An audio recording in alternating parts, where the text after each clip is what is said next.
নমস্কার, আমি বিথিন আপনাদের সঙ্গে। আর আপনারা দেখছেন ডিজিটাল খবরিলাল বাংলা। দুটি সরকারি নথি, একটি ময়নাতদন্তের রিপোর্ট আর একটি পুলিশের তৈরি করা সিজার লিস্ট। অথচ দুটির মধ্যে রয়েছে বেশ কিছু পার্থক্য, আর এই পার্থক্যই নতুন করে বেশ কিছু প্রশ্ন তুলে দিয়েছে তদন্তকারীদের সামনে। এর আগেও আমরা যখন যা জানতে পেরেছি, যতটুকু আপনাদের সামনে তুলে ধরা উচিত বলে মনে করেছি সেটা তুলে ধরার চেষ্টা করেছি। এবার মৃত চিকিৎসকের দুটি সরকারি রিপোর্ট সম্পর্কে বেশ কিছু তথ্য আমাদের সামনে এসেছে, সেটাই আপনাদের সামনে তুলে ধরার চেষ্টা করব। আর.জি. কর মেডিকেল কলেজ হাসপাতালে চিকিৎসক পড়ুয়ার ধর্ষণ এবং খুনের ঘটনার তদন্তে এই দুটি নথি অত্যন্ত গুরুত্বপূর্ণ। অথচ দেখা যাচ্ছে একটি নথির বয়ান মিলছে না অন্যটির বয়ানের সঙ্গে। ময়নাতদন্তের রিপোর্টে লেখা হয়েছে মৃতার নিম্নাঙ্গের পোশাক মেলেনি। সিজার তালিকায় আবার লেখা হয়েছে শুধুমাত্র নিম্নাঙ্গের পোশাকই সংগ্রহ করা হয়েছে ঘটনাস্থল থেকে। সেখানে ঊর্ধ্বাঙ্গের পোশাকের কোনো রকম উল্লেখ করা নেই। অথচ ময়নাতদন্তের রিপোর্ট তৈরি হয়েছে মৃতদেহ উদ্ধারের দিন 9 আগস্ট সন্ধ্যায়। আর সিজার লিস্ট অর্থাৎ সিজার তালিকা পুলিশ তৈরি করেছে ওই রাতেই 11:15 আগে। ওই পোশাক রহস্য নতুন করে সামনে আসায় প্রশ্ন উঠতে শুরু করেছে বিভিন্ন মহলে। সন্ধ্যায় ময়না তদন্তের সময় যা পাওয়া গেল না, রাতে কি করে সিজার তালিকায় উঠে এলো? তবে কি কিছু ধামাচাপা দেওয়ার চেষ্টা চলছিল? সোমবার আমরা দেখেছি দেশের শীর্ষ আদালতেও ময়না তদন্তের রিপোর্টে অসঙ্গতি নিয়ে সরব হন আইনজীবীরা। তাদের প্রশ্ন, মৃতার পোশাকের উল্লেখ ময়না তদন্তের রিপোর্টে যথাযথভাবে করা হয়নি। তবে কি নমুনা সংগ্রহে এবং ময়না তদন্তে গলদ ছিল কোথাও? সিবিআই এর পক্ষ থেকে সলিসিটর জেনারেল তুষার মেহতা দাবি করেছেন, তদন্তে এই প্রশ্নই ভাবাচ্ছে তদন্তকারীদের। দেখা যাচ্ছে এই ময়না তদন্তের রিপোর্টে মৃতদেহের এক্সটার্নাল অ্যাপিয়ারেন্স বা বাহ্যিক চেহারার বিবরণে লেখা হয়েছে অন্তর্বাস সহ ঊর্ধ্বাঙ্গের সমস্ত পোশাকের বিবরণ। অথচ সেখানেই লেখা লোয়ার গার্মেন্টস মিসিং, অর্থাৎ নিম্নাঙ্গের অন্তর্বাস মেলেনি। প্রসঙ্গত ময়নাতদন্তের এই রিপোর্টেই উল্লেখ করা হয়েছে গত 9 আগস্ট মৃতদেহ উদ্ধারের দিন ময়না তদন্ত করা হয়েছে সন্ধ্যা 6:10 থেকে 7:10 মধ্যে। এখানেই উঠে আসছে সিজার লিস্টের প্রসঙ্গ। সেখানে লেখা হয়েছে 9 আগস্ট সন্ধ্যা 8:30 থেকে রাত 10:45 মধ্যে এই তালিকা অর্থাৎ সিজার লিস্ট তৈরি করা হয়েছে।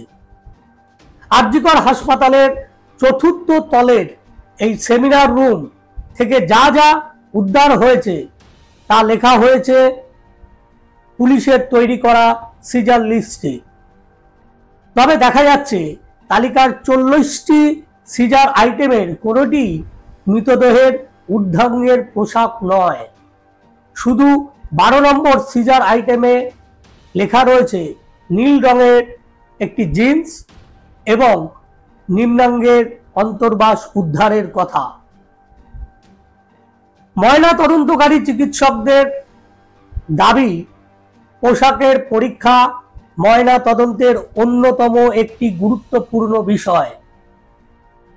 পোশাক থেকে যে ধারণা পাওয়া গেল ময়না তদন্তের পর রিপোর্ট লেখার সময়, সেটা মিলিয়ে দেখে এগোন চিকিৎসকেরা বা রিপোর্ট তৈরি করেন চিকিৎসকেরা।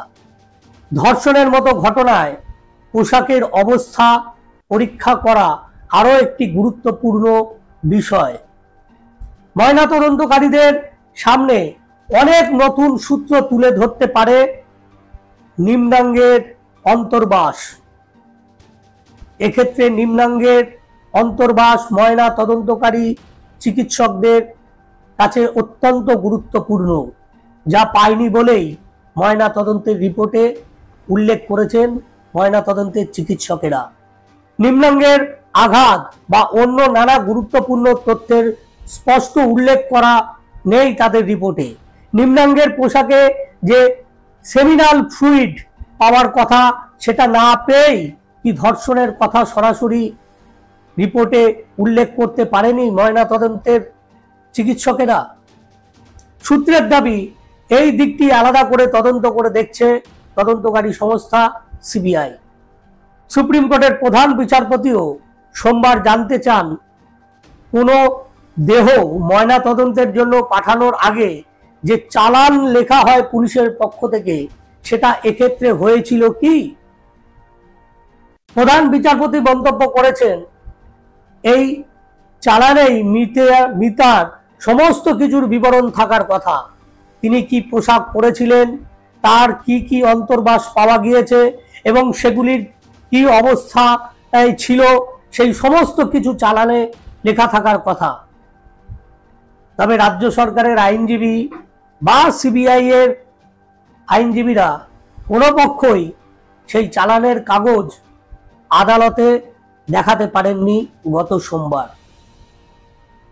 যদিও সিবিআই সূত্রে দাবি, চালান লেখা না হলেও কলকাতা পুলিশের তরফ থেকে এক ধরনের রিকুইজিশন লিখে মৃতদেহ ময়না তদন্তের জন্য পাঠানো হয়েছিল। এক্ষেত্রেও টালা থানার এক সাব ইন্সপেক্টর আরজিকর হাসপাতালের অধ্যক্ষকে একটি চিঠি লিখেছিলেন বলে আমরা জানতে পারছি। তাতে বিশেষ কারণে ময়না তদন্ত আজই করার অনুরোধ জানানো, অর্থাৎ সেই দিন করানোর অনুরোধ জানানো হলেও মৃতের পোশাকের কোনো বিবরণ সেই চিঠিতে ছিল না। এই দেশে ব্রিটিশ আমল থেকে চালান লিখে ময়না তদন্তের জন্য পাঠানোর নিয়ম প্রচলিত রয়েছে।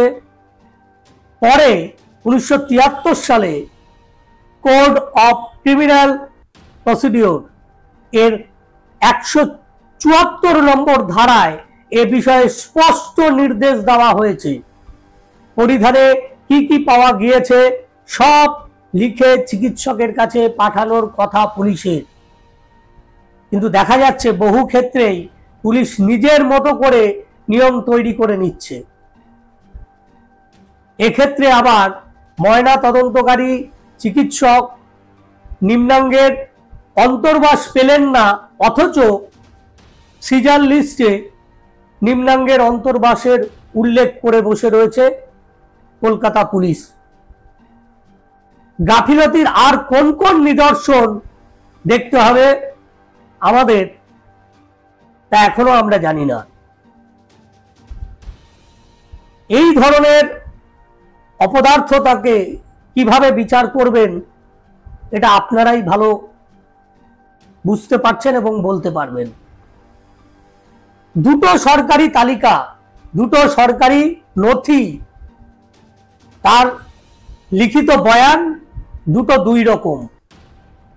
কলকাতা পুলিশ সিজার লিস্ট বা সিজার তালিকা যা তৈরি করেছে, আর ময়না তদন্তের চিকিৎসকরা ময়না তদন্ত করার সময় মৃতার দেহের এবং তার সঙ্গে পাওয়া বিভিন্ন বিষয় সম্পর্কে যে বয়ান লিখেছে তার মধ্যে বিস্তর অমিল। প্রশ্ন ওঠাটাই তো স্বাভাবিক যে কোথাও কি তবে যে অভিযোগ বারবার উঠছে যে নমুনা নষ্ট করার চেষ্টা করা হয়েছিল, সেটাই কি প্রাধান্য পাচ্ছে? কোথাও কি সেটাই উঠে আসছে যে নমুনা নষ্ট করা হয়েছে, ময়না তদন্তে ডিলে করা হয়েছে দেহ পাওয়া গিয়েছে সকালবেলা, ময়না তদন্ত হয়েছে সন্ধ্যাবেলা সূর্যাস্তের পর, জানিয়ে ইতিমধ্যে প্রশ্ন উঠতে শুরু করেছে যে সূর্যাস্তের পরে কি করে ময়না তদন্ত করা হলো। এই অনেকগুলো প্রশ্ন উঠে আসছে আমাদের সামনে, যা আপনাদের সামনে আমরা তুলে ধরার চেষ্টা করছি। বিচার বিবেচনা করবেন আপনারা। ভালো থাকবেন, সুস্থ থাকবেন, সাবধানে থাকবেন। নমস্কার।